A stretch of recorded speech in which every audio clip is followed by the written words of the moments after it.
I wasn't too far off. No, I mean, we have 2 tool cats, 3 skid loaders, And a loader. and a loader. We should have a naming contest, that'd be fun. Good evening, it's now 5 o'clock and I call to order the workshop of the Victoria City Council. Our workshops are informal, so we'll dive right into our agenda. The only item on our workshop agenda this evening is a 2025 budget discussion. Presenting this evening is Assistant City Manager and Finance Director Tricia Pollock. Ms. Pollock, the floor is yours. Thank you. Good evening, Mayor, members of the council. Tonight is our Victoria Recreation Center Enterprise Fund Budgets and Capital Improvement Plan, and we also will do a review of the general fund budget. Our final adoption of the general fund budget will be at our next meeting in December. So this budget workshop, like I said, is going to include the rec center and our utility funds, which are our enterprise funds. Our capital improvement plan we look at for 5 years. And then again, we'll discuss the general fund levy and budget and then council discussion. But feel free to ask questions as we go through. You don't have to wait till the end.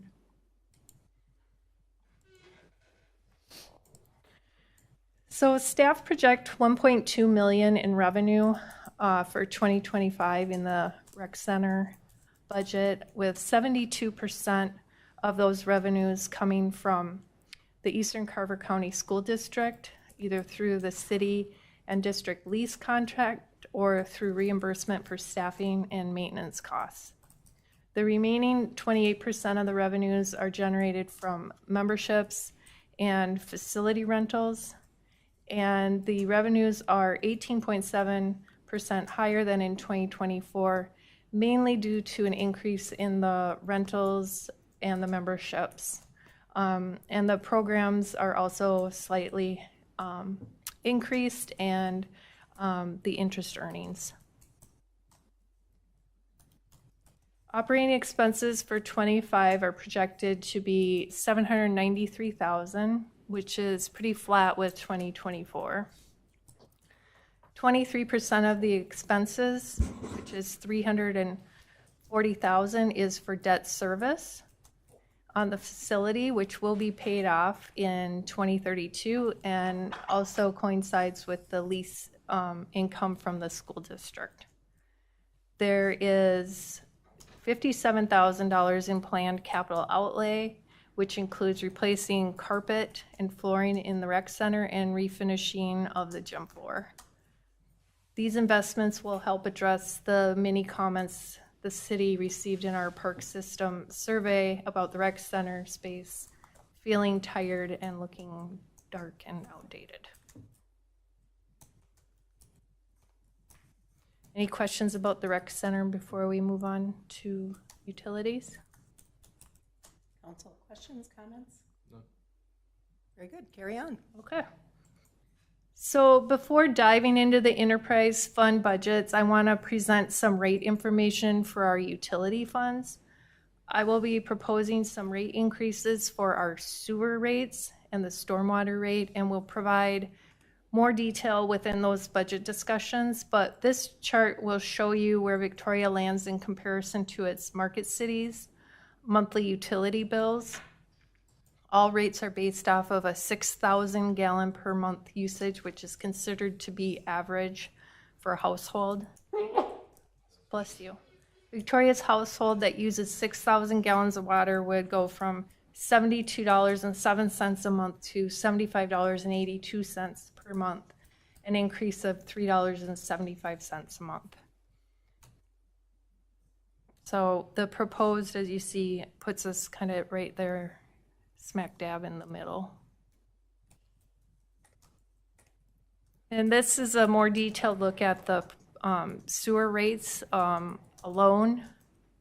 So the sewer rate increase is 8%, and this chart is showing that Victoria is still among the lowest of its peer cities. So we've been planning the continued incremental rate increase in the sewer fund over the next couple of years. We started last year kind of a 3-year increase, and this is year 2 of that, of those 3 years. Trish, do you have what the difference between current and proposed for the average family?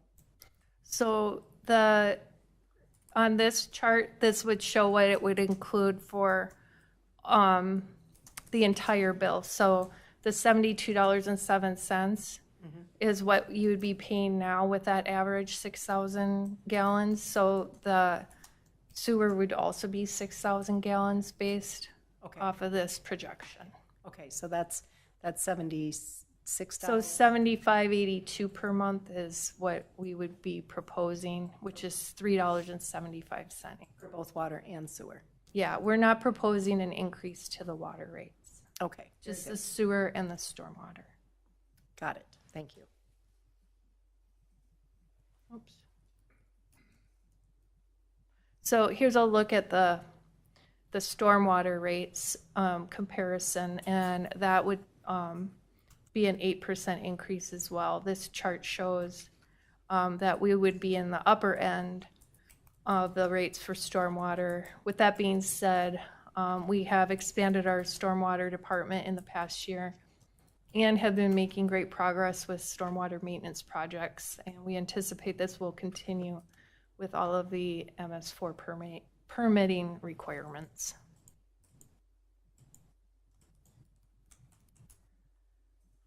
So we'll look at the water fund revenues. As I just said, we're not proposing a change in the water rates for 2025. Our utility team continues to monitor water usages, and water conservation efforts continue to be a priority. We send out monthly letters still to residents that have continuous usage, trying to conserve water and also help them not to, as you say, throw money down the drain with water that's not being utilized wisely. The expenses in the water fund are about $2.4 million, which reflects a 10% increase in the operating portion. It also includes a $55,000 expense to pull a well and have the pump and motor refurbished and inspected next year. The capital outlay has budgeted a portion for oversizing, which we do every year. Don't always have that expense, depends on the development and whether or not we'll be paying out any oversizing, but we still put it in our capital outlay for budget purposes.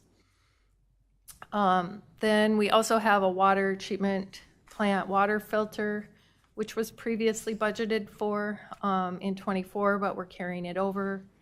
The Downtown West Phase 1 project was also budgeted in '24 and is being carried over. And the water tower will undergo a complete painting in '25 at about an estimated $650,000. Debt service is the principal and interest for the 2023 A bonds for the Well 6 and the Steiger Lake Lane water portion of that project. Any questions about water fund? So we're projecting a $7.8 million year-end balance at the end of 2025. That's correct. And what do we have that money earmarked for? So there's quite a bit of projects in the upcoming CIP, which we will be looking at further in these slides. But for example, we have a water storage project that's going to be coming up in '26, which is estimated roughly $4 million. We don't really know at this point. It's just a number that we have in there, and we would like to use some of this money to pay for some of those expenses so that we don't have to issue debt if possible.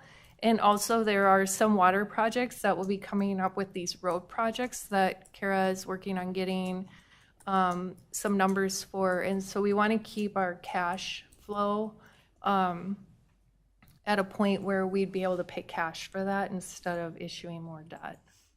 Okay. Council, questions? What was the, on the water, when do the customers receive a letter? Can't remember, is it the highest usage, like 10% or? Yeah, so we sent out a couple of them this year. One I believe was in July and maybe August or September. Can't remember, but Kendra did postcards for the top 200. Top 200. So it's Yeah. not a percentage, it's a number. Okay, Yeah, got it. so it just says, did you know that you are number 10 out of 4,035 accounts in water usage, and just kind of some friendly reminders of how to conserve water and sprinkling and things. Perfect, thank you. Do we do any follow-up to see if those are effective? Do people I mean- reduce their water usage because of it? I mean, I think that there, we definitely have some, because people will call and talk to Dwight about it, like, oh, I had no idea. Or, we'll double check they're not on the continuous usage list, because, again, we try to notify people when we know that they have leaks, that they maybe aren't aware that maybe their irrigation has sprung a leak or something they don't know about. But yeah, we try to follow up, and of course, you're going to get some people that just they want to have the greenest grass in the neighborhood. So, but we can only try to encourage people. But Thanks, that was just a curiosity question. yeah. But definitely people call and they're like, oh, they have no idea. So. Okay, so the sewer fund. So for 2025, staff are proposing a 9% increase, as we discussed before, and that it's the second year of the 3-year proposed phased increases. The base charge is increasing from $13.42 to $14.63. And additionally, staff are proposing an increase to the consumption rate for sewer, so that average home would increase about $2.50 per month. So the change in rates is being recommended as a result of the ongoing significant increases that are being passed along from the Met Council year after year. As you can see in this chart showing the 5 years, past 5 years, double-digit increases, and from 2021 to 2025, fees have increased by 64%.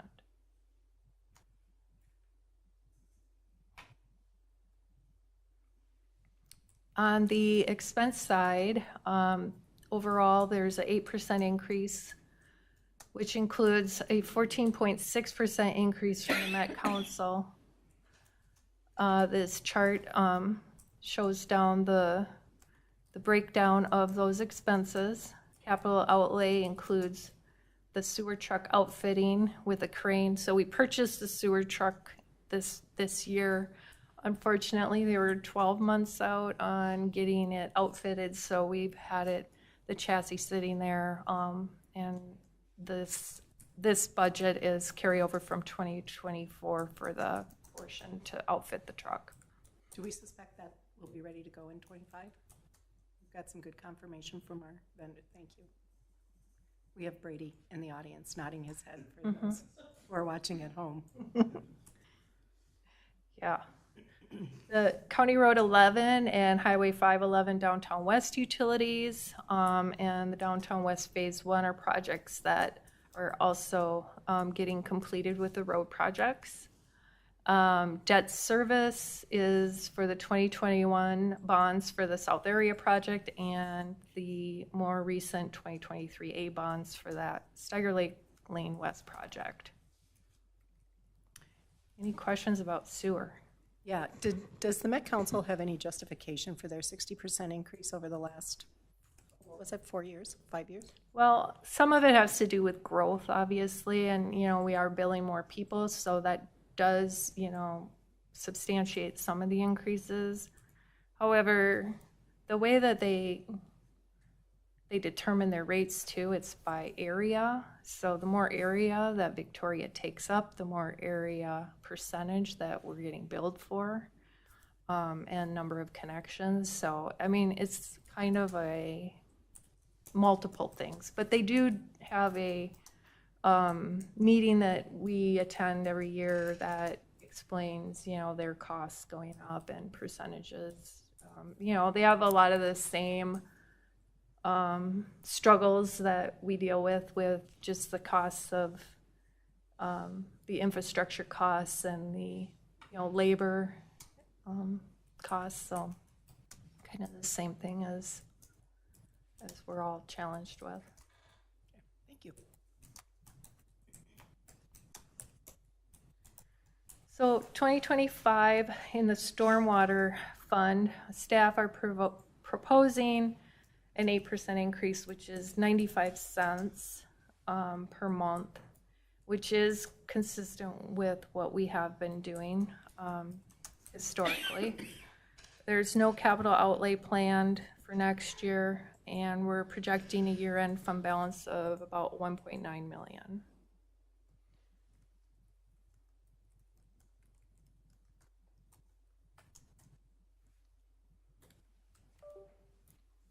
All right, then we go on to the capital improvement plan if you don't have any questions about stormwater. Council, questions? Let's talk about stormwater ponds for just a second. I know that's always been a challenge. Who is my expert in that? Brady and Kara would be. So we've heard over the last several years that the stormwater ponds are getting full and they need dredging, and there was some conversation at the state that they were going to provide some resources to do pond dredging. Can you talk about that a little bit, Kara? Sure, happy to, Mayor, members of the City Council. The first good news I'd like to share is that we have a consultant currently conducting an evaluation of what we've identified as our worst ponds. So what we've been struggling with is coming up with a prioritization schedule for how to tackle the dredging. So it couldn't be as simple as a road where it's this old. There's a lot more factors that go into a pond to determine when it needs to be dredged. So the city does have a program, an asset management program that helps predict when the ponds need dredging, but that's only a sort of a tabletop exercise. So we've been working with the Public Works Department and our consulting partners at WSB to come up with a list of projects and then to help us prioritize and develop budgets so that we can have a better system going forward for budgeting for starting to bite off tackling that maintenance. So we have a meeting, I think Thursday, to get information from them from their analysis that they've completed so far. So we are looking forward to that. On the regulation side, it is, I find it somewhat, I don't know what word I want to use, interesting, I'll go with that. When I think back to when we first raised this issue, so the issue in particular is how to dispose of the dredged materials from the basins. We were looking at a regulation that was going to say that we were going to have all these ponds dredged in a short period of time. And the state ended up having to pull back on that regulation because of the fact that there wasn't enough landfills to dispose of these materials in, depending on what the substances are that are found in them. I do think that where we are today compared to where we were even 10 years ago, we have a better idea of what type of material we're encountering, and the testing protocols are a little bit better. So when we get this work back from WSB, I think we'll have a much better budgeting tool and a better predictor of what we're faced with in terms of disposing of those materials. The city did do a pond dredging project last year that unfortunately had to be cut short because we didn't have actual winter last year. So that could present some additional challenges in dredging these things if we end up with not having hard freezes. So I think hopefully I answered your question. Yeah, I think so. It's shedding some light. I knew this was kind of an area of mystery as to how we were going to manage these stormwater ponds, and we've talked about it every year for a while, and now sounds like we've got some wheels in motion to figure out and process, which is awesome. Yeah, and what we're also excited about too is then when residents call, we'll be able to have a projection of when we think we would tackle these ponds. So then, we do maintenance every year, but really this is the larger scale pond dredging that we want to have a program and schedule for and be able to articulate that to folks when they call. Oh, very good, thank you. Yeah. All right, any other questions before moving on? All right, let's talk about big stuff, capital improvements. Great. So as I said at the beginning of the presentation, we're looking at a 5-year plan. We actually have CIPs projected out, 15, 20 years even. But for your purpose this evening, we're looking at the 5-year plan. These projects are adopted conceptually, so that just means that they will come back to you. Anything over 20,000 will come back to you for your approval. So this is just a look at what is planned, but it's not approving the actual purchases of it. That will come back before you. So the first department we're going to look at is the public works equipment. This fund identifies the purchase of a new field painter. The current painter is more than 10 years old, but it will be kept and used in the streets department for painting crosswalks, parking lots, and hydrants. Also in the 25 CIP is the addition of a pickup for our superintendent in the public works. Currently he's using the electric vehicle while it's waiting to be equipped with lighting for our CSO, but she will be taking that very soon, is what I'm hearing from Dave. So our superintendent is very hands-on, is always in the field for multiple hours of the day. So that is included. The 2017 JD mower has reached its end of life and needs replacement. And we are also adding a dump truck to the fleet, which we've had on order and expect delivery for next year, and was actually also approved already this year. We thought we might have it before the end of the year, so we did bring it to council earlier this year. So that's the dump truck that we plan to use in the south growth area. The 2026 through 2029 includes the addition of a roller compactor for road repairs, replacement of 3 trucks and 3 mowers. The Workman and Bobcat utility vehicle will also be evaluated for replacement in the next couple years. And if the Public Works determines the need for additional staff in 2027, we would add an additional vehicle. Do you have any questions for Brady about the Public Works capital equipment? Council, any questions on this? I understand he's equipped to answer all the questions about the operating of these vehicles. All right. Seeing none. Then we'll look at fire and civil defense. The 2025 budget includes relocating a warning siren off of Highway 7, which is located on state property and is currently operating under a right-of-way permit. Also including a replacement of the 2008 Polaris Ranger ATV that provides off-road fire suppression and search and rescue capabilities. Looking out further, you will see the replacement of 2 command vehicles, extrication and a CBA inventory, portable radios, and a fire inspector utility vehicle. Any questions for Dave? Dave, how often do we replace that SCBA inventory? We have that coming up, yeah. We have that on a regular rotation, right? Good evening, Mayor and Council. Thank you. I believe it's every 15 years is when they're required to be replaced. Okay, thank you. And then it's stacked, so you're not doing all the SCBA? We do them all at once. You So, do? Yes, Okay. we do them all at once. Okay. It makes sense to have all the equipment be the same and be consistent. There are NFPA regulations and requirements for the product as it gets developed and as new safety protocols come into effect, that it would make sense to just keep them all on the same track and have them all placed at the same time. All right, thank you, Chief. Any other questions on the fire department? Okay, seeing none, this is an easy crowd tonight. Capital facilities.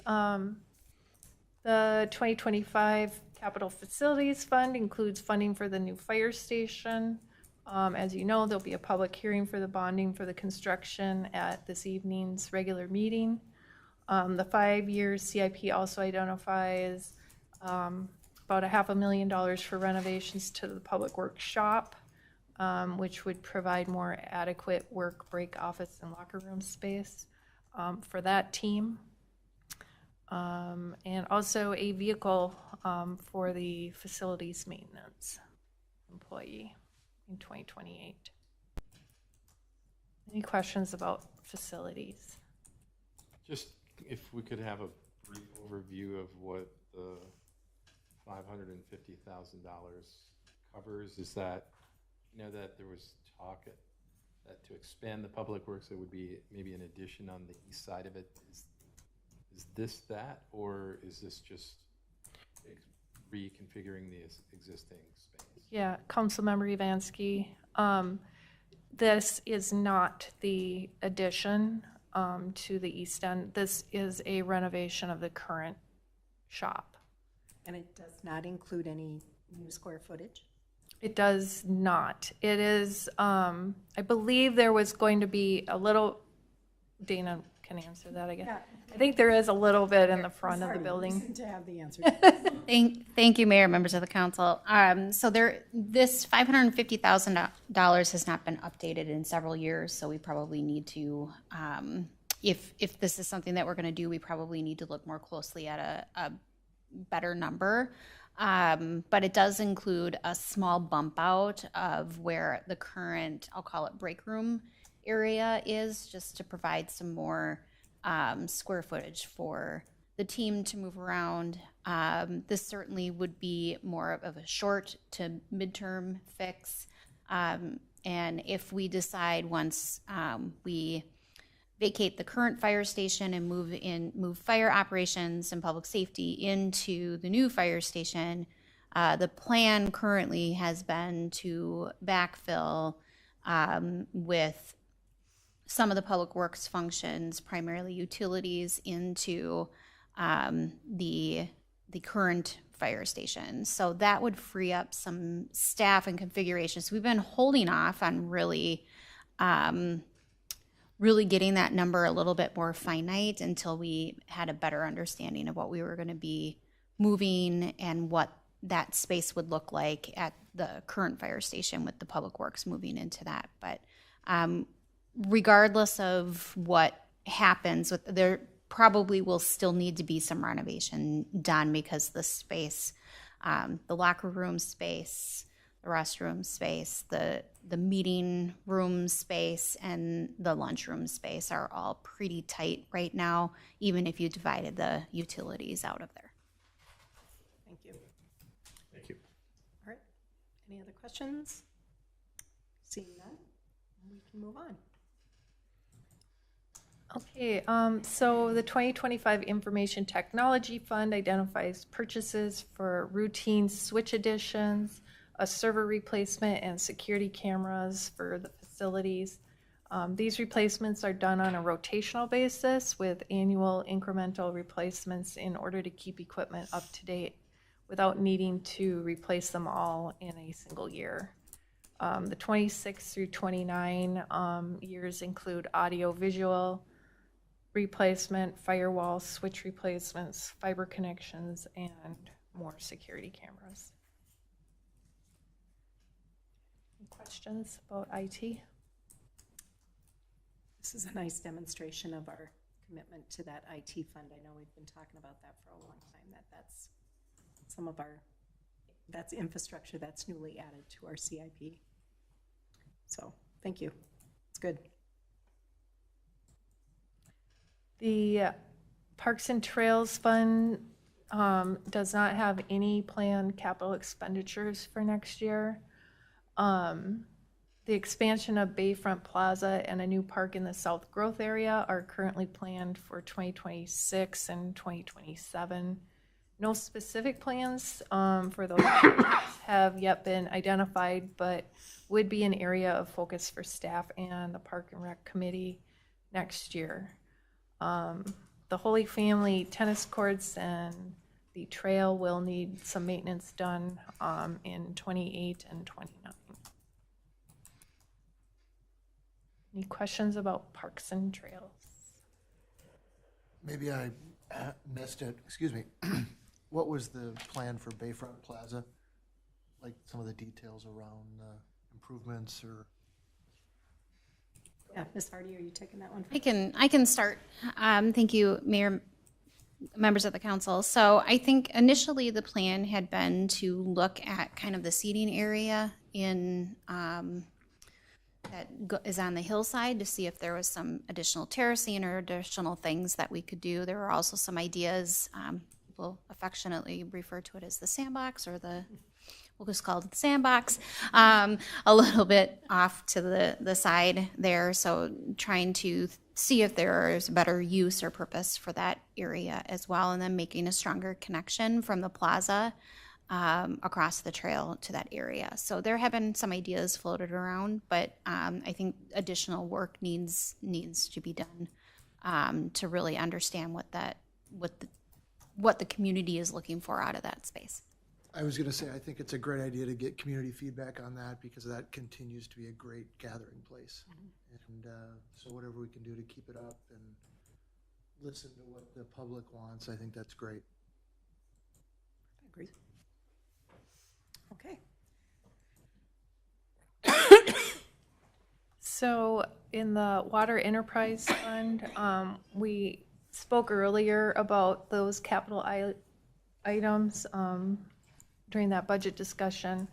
Another item to note is the water storage facility. As I had mentioned, in 2026, and the water treatment plant renovation and roof replacement. And the plan, as Dana had stated shortly ago, was that we will be doing some renovations to the water treatment plant, old fire station, when they move into the new fire station. So there's some money that we're budgeting for that purpose, to utilize that building. And also the roof was planned to be replaced anyway, so it'd be a good time to do kind of all of that remodel and roof replacement in 1 year. The sewer, again, we spoke about this during the budget items. Some of the upgrades to the sewer will be done in timing with those county road projects. As again, Kara's still working on getting some better numbers. There's quite a list there. We are hoping to pay cash for some of those, while we will likely be bonding for some of the more expensive projects. Any questions about water and sewer? So, any questions? Seeing none, go ahead. So the long-term street maintenance fund identifies $5.5 million of street overlay projects in the 5-year CIP. Staff are recommending these projects to keep our current infrastructure maintained. Additionally, there is about $14 million identified in other street projects under that bonding section. So there is some MSA funds, as you can see, under the Rolling Acres Road, Highway 5 to Interlochen. There's some MSA funds we're hoping to use there, and also with the roundabout on Highway 11 and Marsh Lake Road. So it's just kind of the timing of the projects and working with Kara on what's the best use of those funds versus what we can or can't bond for. And it's just kind of a fine juggling act of when these projects are happening and what we're going to be paying, how we're financing them. Kara would like to say. Karen, please. I know you're dying to say something. Thank you. I did not want to hand Trish a bunch of numbers in the last 2 weeks as she was finalizing her CIP presentation. But we are starting to get refined numbers as we get further along on the project. So we will be having another really round of taking a look at what that financing plan looks like for the city, probably in the next 2 months. I'd like to have another round of estimates for the Highway 5 project before we make a lot of decisions, but we're going to have to make some decisions on the 25 projects pretty quickly. So we'll plug some placeholders in for the big project, but we'll start to have refined numbers for the 25 ones. I have some I'm sharing tonight, but we're still missing a few gaps to help fill in that picture. But we'll be pretty close to being able to really dial in what that financing plan needs to start to look like, particularly which projects we want to use our state aid funds for, and then working with Trish on the bonding piece. So, Okay, thank you. So Kara, I just had a couple questions. So we had a transportation update where we were given almost a suite of ideas about some of these projects that are related to the Highway 5 reconstruction. Are those pieces in these projections, and are these reflective of where our heads were at as to what we wanted, or is this like the bare minimum? I would say the projects are all in there. When you start to look at this particular line item of dollars or this particular line item of dollars, they're moving around a little bit. So in aggregate, I feel like we're pretty well covered. But as we start to dial in the details, that's where we really need to come up with the financing plan to make sure that you can provide the cash that you need in the time that you need it, because the tools you have are specific in terms of what you can bond for and what you can use state aid funds for. So overall, yes, but really refining those details. Like you have a number in there related to some utility funds that when it came in the last estimate, it was high. Now the estimate I have is too low. So, as those pieces come together and we get more information, the numbers get more precise. It's tough because there's such big projects that in our world, we're usually working with like a $2 million project, and it's much easier for me to get more precise in terms of type of cost, type of expense, where here we're working with $10 million of a number. It's much broader. Okay, understood. Thank you. Yeah. Any other questions or comments on the road projects? I guess Yeah. the Highway 11 South, Highway 5 signal improvement, is that actually going to happen in 25, or is that going to actually happen with the larger scale project? Because it's not just the turn lanes and stuff, right? There's some curb stuff that has to be fixed, right? Sure. So Councilmember Roberts, this council did authorize the design work for that a couple months ago. So that work has started. The intent would be to actually tie that with the 5 and 11 project that's scheduled for 2025. So we want to get that intersection improved in 2025 before the 26 and 27 projects start, because we want these other intersections to be working as best as possible before we close Rolling Acres Road and then subsequently Highway 5. So that is still the intent. Yeah, thank you. Yeah. Okay. All right. Seeing no other questions, we are moving on. Okay, so we're just going to take a look and an update on the 2025 general fund budget and levy.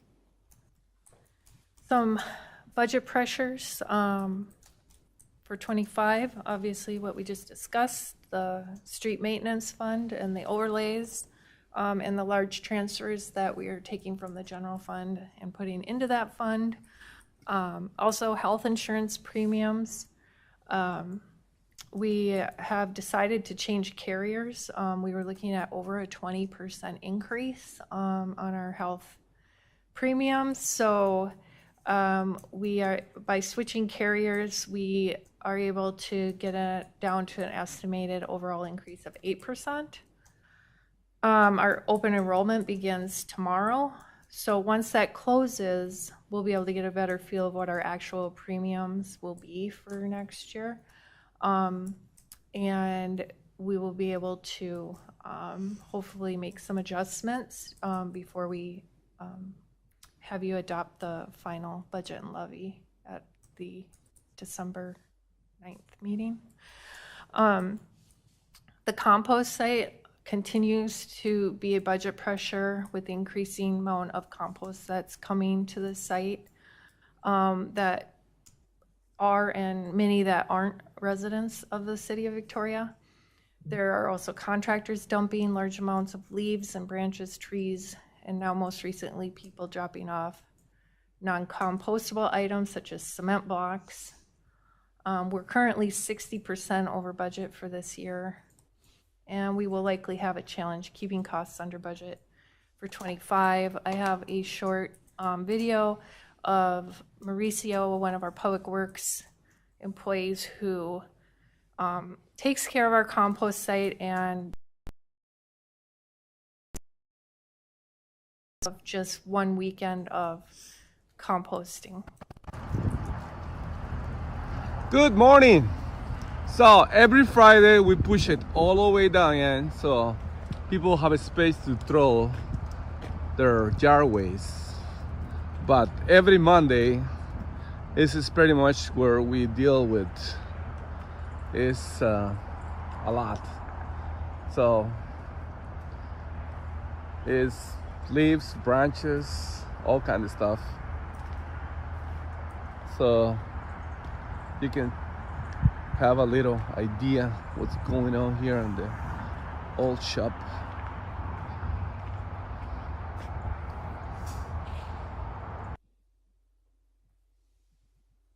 So as you can see, it gets full, and that's just one weekend. So it continues to be a challenge. The costs continue to be a budget pressure, and we have been using social media. Kendra's been doing some posts trying to get across to people about, not dumping things off that shouldn't be dumped off, and also having people keep an eye out and report if they see people coming there and dumping that shouldn't be dumping, like contractors and whatnot. But yeah, it continues to be a challenge. Mauricio said he's heard just when he's out and about people telling people come dump in Victoria. Their compost site's open 24/7. So yeah, it's definitely gotten a little out of hand again. Are they supposed to put those bags, aren't they supposed to dump the leaves out of the bags? Well, some of those bags, I think, are those compostable bags that they're using. I don't know if that's... Good evening, Mayor, members of the council. As long as they're not in plastic bags, it's fine from what I understand. We contract out the hauling away of this stuff through Minnesota Topsoil. So a lot of those, like the cardboard bags, if you will, those are fine from what I hear from Minnesota Topsoil, that they can go through the grinder and everything, and those are completely compostable. So those are what most of the bags are. And that picture is probably a lighter weekend. I have pictures from former weekends where it's twice as full as that. So, and a lot of this does have to do, the over budget part, I would say, was due to that big storm that we had in the end of August. That did a lot of damage throughout town, so that did not help this site out any. Thank you. So any questions? How often do they come to move this stuff out, the contractors? Are they here once a week? Are they here once a month? Are they here? During the storm, right after the storm, they were here about once a week for about 2-3 weeks, and then we'll probably go 3 or 4 weeks without anything. Is that on demand for when you call them? They come and get it? Yep, whenever my guys tell me that the site's full, then I'll call Minnesota Topsoil and they come out within the week and empty it. Okay. So they put everything into a chipper. But I would say probably right now, every other week, every 3 weeks, they're out here. So the things that are not compostable, the cement block and all of those kinds of things, what's the protocol for those? That stuff is still currently down there, and if we were to get rid of it, we'd probably have to bring it to DEMCON and pay to get rid of it down in Shakopee. Okay. Yep. Really quick, but a question though is, so the city itself had a lot of parkway trees damaged in that storm. I mean, these are Six Sigma events that we just can't predict, and so it does have a tendency to push the budget higher in that, or exceed the budget by a higher amount. Does the city itself, like when we're taking somebody's parkway tree down because it fell in their front yard and hauling that away, are we, the city itself, bringing that material to this site? Yes, we do. Oh, okay. So in addition to residents having trees that get taken down, Yep. And then the street sweeping where we're collecting leaves primarily, is that going there as well? Yes, all of our street sweepings go down here as well. If the hopper is mostly leaves, we'll dump it in with the rest of the leaves. But a lot of times we'll get just your typical road debris, and we have separate piles on site for that. And we need to haul that down to DEMCON. We have to get that tested for phosphates, and then it'll get hauled down to DEMCON to get rid of. Right. So we have separate piles. And we really don't have a way to discern what is going in the compost site is really routine city, lack of better expenses, and what residents are doing. Or clearly, we don't like the fact that people who shouldn't be using the site are using the site. But I understand we want to get our arms around this, but it doesn't give me a lot of pause about that this is doing dual duty. And the city of Victoria, we've all been here a reasonable amount of time. We've seen the amount of growth. Every subdivision that we put in has brand new trees that puts about 10 leaves on the ground when they're first in, but 20 years into it, there's piles and piles and piles that are going there. So I guess my point is that I don't think we should be terribly alarmed that this is going up. And this is a valuable service. I mean, obviously, the video shows that setting aside people who don't belong there, Victoria residents appreciate that we have this, and we're going to have this natural increase. We should expect that we should budget more for this and pass that cost along into our expenses, because it's services that our residents enjoy, demand, and use in ways that they don't readily see it being used. I mean, I know I use it because I bring my trailer over there and get rid of my yard waste. It's a valuable service, but I think that there's this almost not visible use that is going on that we should keep a frame of mind that while it might be over budget, then maybe the answer is that we project to spend more on this. 60% is unacceptable. 60% over budget's unacceptable. Well, Derek, there's No, I'm not. I don't. I said this last year in the budget. That contractor dumping was going to pick up. 60% is unacceptable. And you can't tell me that the new neighborhoods that we've put in, we're talking a year later. We're talking a year later. The saplings that get planted are not, there's no way the new neighborhoods. This is unacceptable. It's 60% above. It's $65,000 that we're paying for a compost site, and you can't tell me who's dumping there. Well, who's dumping there? It's not just residents. Understood. And you can't tell me. I would agree with you. Do keep in mind that we $65,000, 60% over budget. We either didn't do our job back here last year when we talked about the budget, or we have unacceptable dumping that's going on that we need to monitor, which is going to cost us more. Okay, things, Derek. We had a huge storm. We were all in this chamber when we had a dangerous storm blow. I didn't even bring any of my yard waste. I have one of the oldest growth neighborhoods and yards in this community. I brought zero of my yard waste. I can guarantee you we would be 65% over if I'd have brought my yard waste in. Councilmember Adamski, any other comments? I agree, the storm unprecedented, there's probably a lot of over that, but I think we watched this thing for a year. We've watched it for a year, Deb. We watched it for a year. You said that last year. Watch it for a year. We're 60% over the budget. Councilmember Gunderson, what are you suggesting? Do you want to increase End the it. budget? I said end it. No, I don't want to increase the budget. I want it ended. I wanted it ended last year. So for the value it provides for. There's no Use value. it correctly, 60, though? no, You're just gonna there's no take it value. away? Yes, Okay. absolutely. Get rid of it. I said that last year. I said the same thing last year. I told you last year it was going to cost more than what we budgeted, and we're 60% over.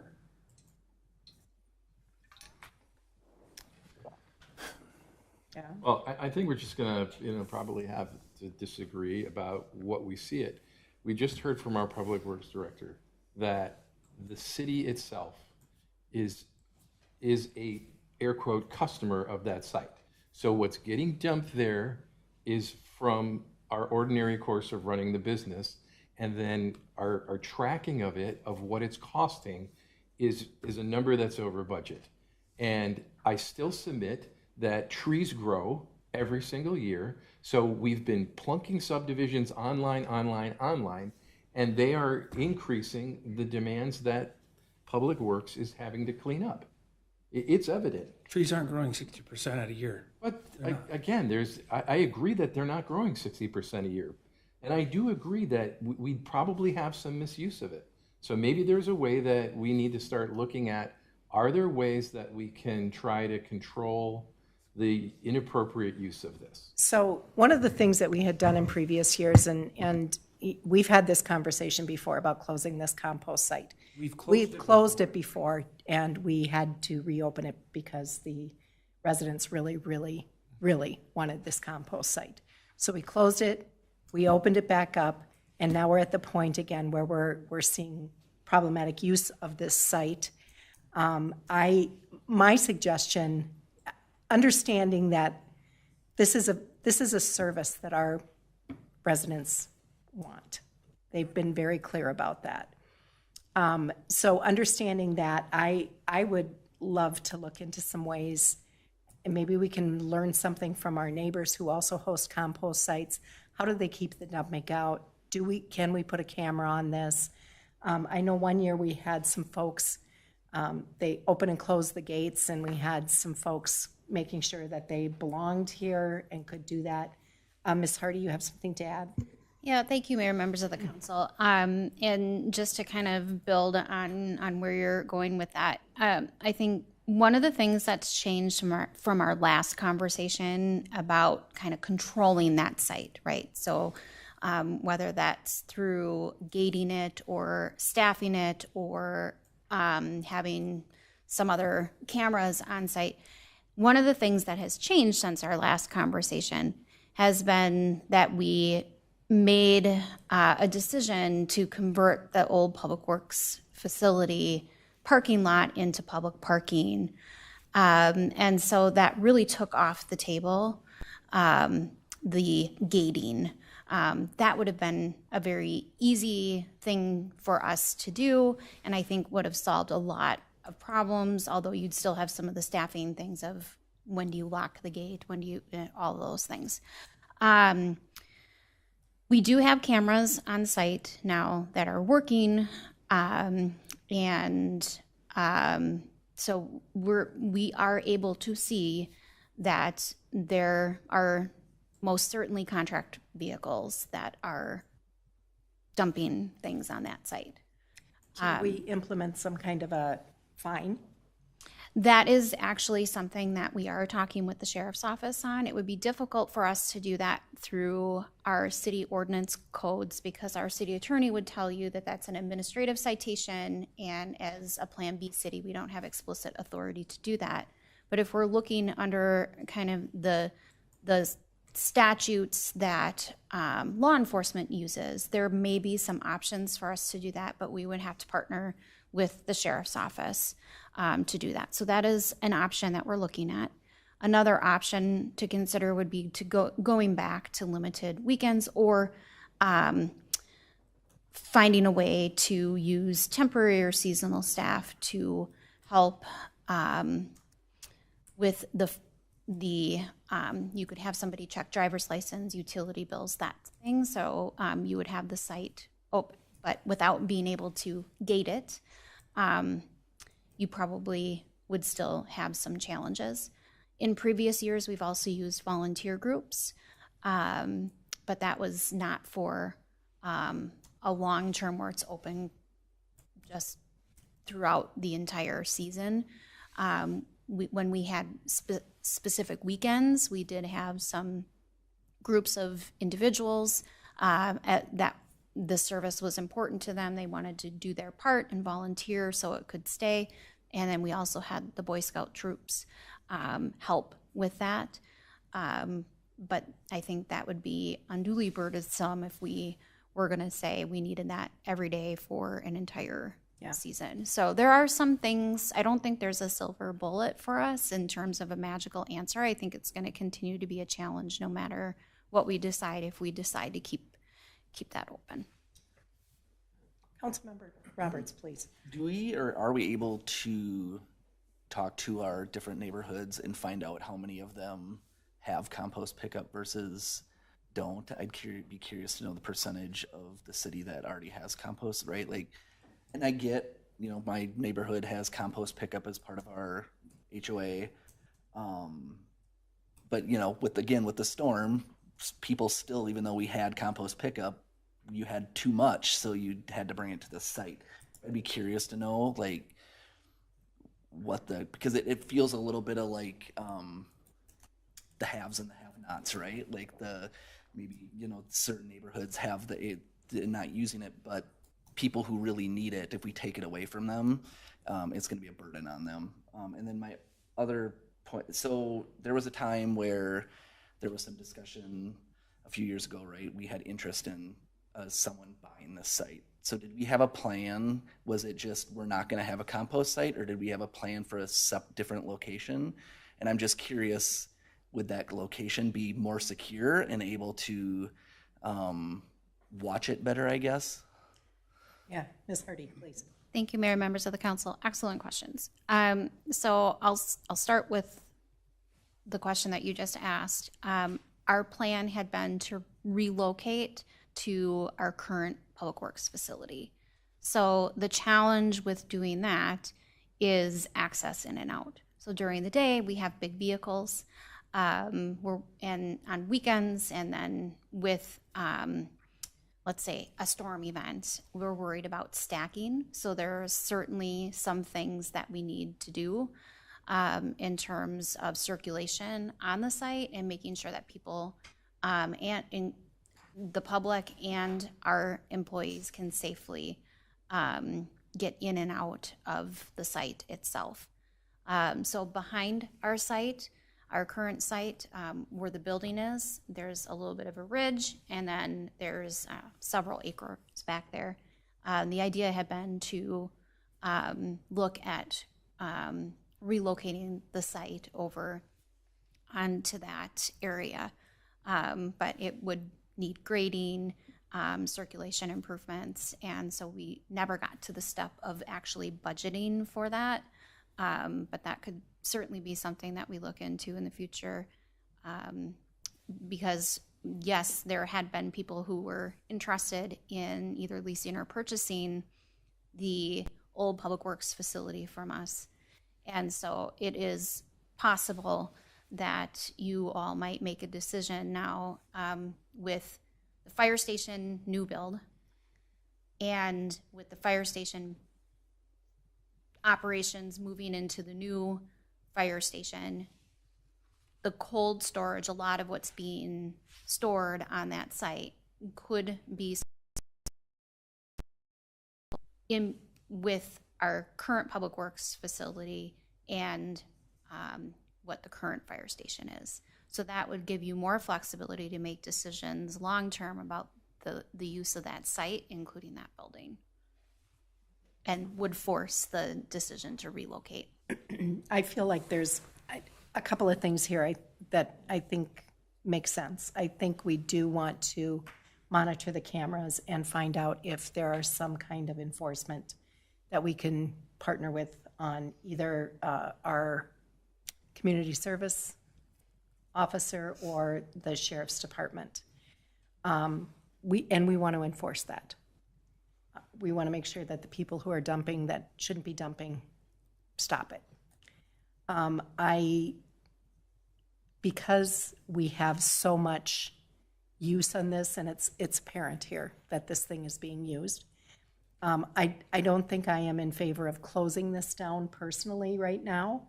I would say let's budget for it. I think the storm event that we had obviously increased the use of this and pushed up that 60% increase in the cost. But I also think let's take a look at our neighbors. What are they doing? How are they managing it? And at one point in time, I feel like we were ready to enter into a partnership with the Arboretum to do some of this compost work. Is that something, I know we have a new director at the Arboretum. I don't know if that's something we can revisit at this point in time to see if there's opportunity to have folks be able to take their yard waste over to their composting site. They have a very large composting site. You access it from 82nd Street. And it's secure. And it's secure, and they actually use the compost. We're just pushing it around and getting it out of here. So they actually use it at the Arboretum. So I think there might be some opportunity there too, for the greater good. What neighborhood killed that conversation? Council member Gunderson, what? When we had that conversation, and Commissioner Maluchnik before Commissioner Uterman, when they were going to move it there, squashed that idea. Applewood neighborhood threw up some complaints about smell and traffic and everything, when both not only the county, but also we were going to move over there with the county. So that all went away with the Arboretum when we were going to go there. So I would assume we would have the same roadblocks with that same Applewood neighborhood that we had last time, which is on the other side of the street in Victoria from the compost site. So that's How long ago was that, do you remember? that was, It's been, yeah. Yeah. so, I mean, we're not talking like 10, 20 years ago, we're talking Yeah. recent. My opinion, this is gonna be a money suck until we close it down. Contractors are gonna grow. We could double, we have to double it now. I mean, will we do $40,000 last year? We did 30. Trish, do you know what I the, believe it was 30. Okay, so we're almost $50,000. So if we I'd have to go account for look. another growth, we're at $65,000 in this year's budget. For a compost site that marginally, I mean, I will tell you, my neighbor barely uses it. We pay our own. We have Southwest come and pick up our leaves and all of our yard waste. I don't take the time to haul it down to the site. My neighbors don't. We have so many leaves. 300 bags in a weekend between 4 houses. So we don't use it at all. You come on a Monday and see what a weekend looks like. We're on our last round of composting, and we don't use this site at all.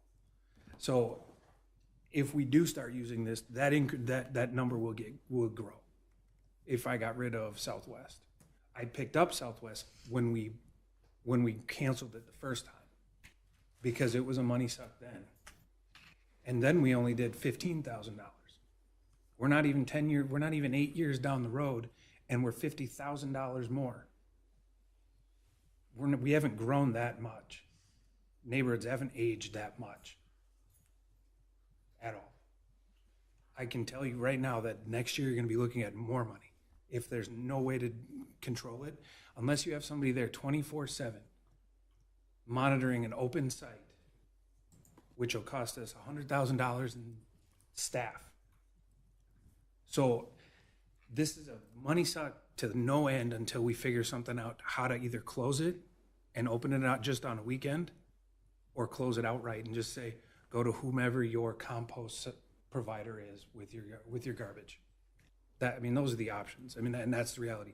And I said almost that word for word last year at this exact time when I saw the dollar amount that we were going to spend this year. And now 60% more than that, it's not acceptable. It's something that just isn't. It just isn't. There's nowhere else in the budget, if any of our other staff or the city manager came and said, we were 60% over because of whatever reason, we would not accept that. And this is no different. And the only thing people are doing, and from what I understand, that's not from the storm. That happens every weekend. Every Monday they show up and it looks like that. That's not just a storm. That's every weekend. There's nowhere else in the budget where we say if we're 60% over, we would accept that. Nowhere. And I can tell you right now that if I said, let's increase Parks and Rec 60%, you'd all laugh. This is one piece of that. And there's nowhere else in the budget we have 60% increase. And we're writing this off as some public good. It's costing taxpayers 60% more year over year. Where would we accept that? Where else in the budget would we accept that? I mean, either way, they're going to pay for it, though. So they're paying for their own or they're paying money here. You're right. Like, and we're also, again, it's the haves and haves not. There's people who can't afford to pay for, right? Like, we do have areas that aren't. But it's like, $112 a year. I mean, they may see the offsetting if we got rid of it. And I think some people they pay for it on Southwest, at your home, and then they use this for the cleanup overflow at the end of a season or something like that. So I'll look at our cul-de-sac. We all pay for yard waste and we all use the facility at some point. So I think you get a little bit of that. And there's missing parts of the equation. Again, we don't know of that total spend, how much of it is our own City of Victoria using it and it's showing up in a line item there, and it's not necessarily part of the Public Works budget. There's agree that there's going to be misuse, and maybe there's some techniques that we can explore and use. I know that there are other communities that have brush sites, yard waste sites. They're gated, and there's a form that you have to go to City Hall, pull it off of a little thing, open it up, fill out your name, and then bring it with you to the site so that it's available for inspection if a staff member is there. So that, now that's not going to be 100% of the time, but it's an active deterrence to say, put up a sign, you need to fill out your yard waste use sign with your name, your address, your driver's license number.